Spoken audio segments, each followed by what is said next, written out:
Hi guys, welcome back to your favorite channel. Today we're going to look at something very exciting, or something that I think is very exciting. So today we're going to look at volcanoes, and under that topic we're going to look at the hazards, the effects, and how to predict volcanoes. Before we go any further, don't forget to like, share, comment, and subscribe.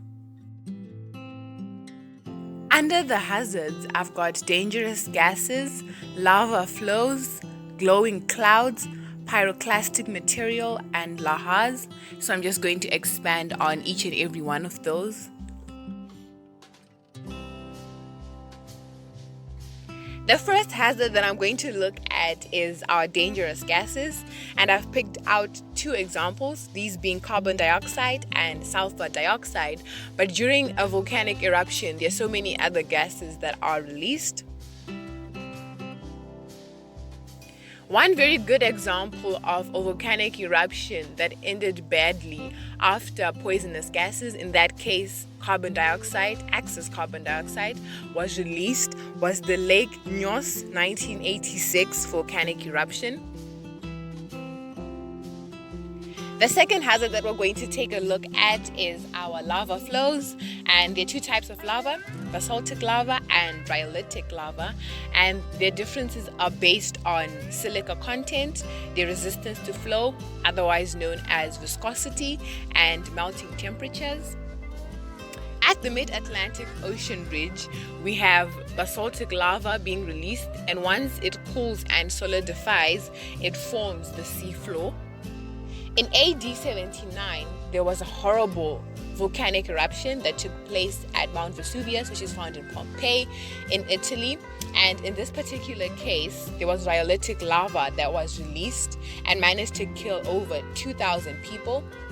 And 2,000 people was more or less the entire population, which is why this particular incident, or this particular volcanic eruption, is under Europe's most destructive volcanic eruptions. The third hazard is our glowing cloud, otherwise known as a glowing avalanche or a nuit ardente, which are basically hot clouds that are known to travel at very fast speeds of up to 200 kilometers an hour. The volcanic eruption that took place at Mount Pelée in 1902 managed to kill over 28,000 people, with most people dying from burns. Moving on to our pyroclastic material, this is basically material that is released during an eruption that manages to then solidify in the air before it reaches the ground. So for example, lava can become solid in the air, and by the time it reaches the ground, it's already in solid form and not liquid form.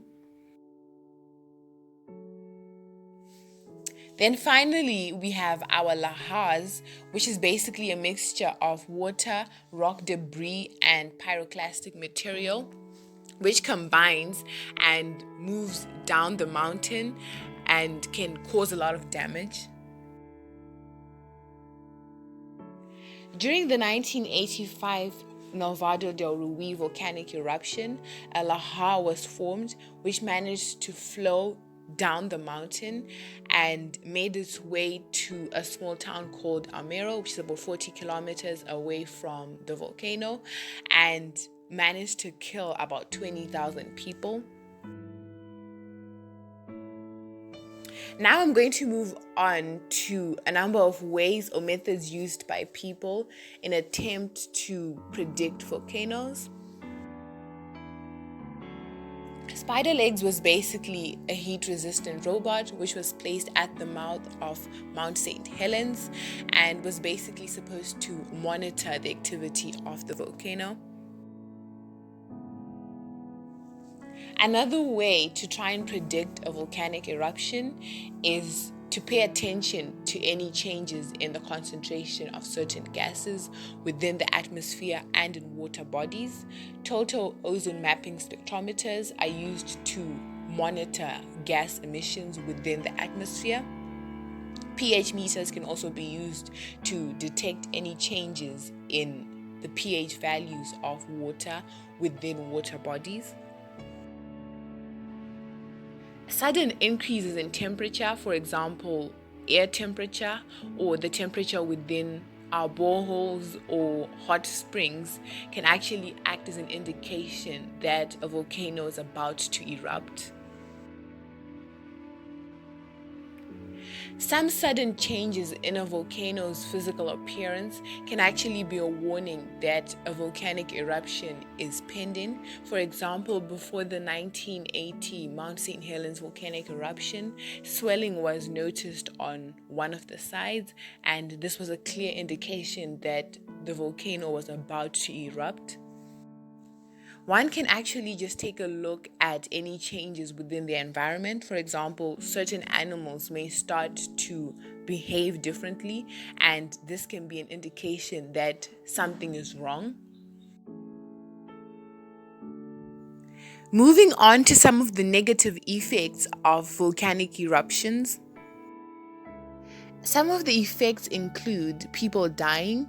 For example, some people die of burns, especially where lava and glowing clouds are involved. Some people suffocate, while some people are injured and in some cases die when buildings collapse. We also have the loss of vegetation and of wildlife or animals in general, as well as any life within any of our water bodies. We also have roads, bridges, and telephone lines easily being destroyed. This brings us to the end of this exciting video. I hope you found something useful. Please don't forget to like, comment, share, and subscribe.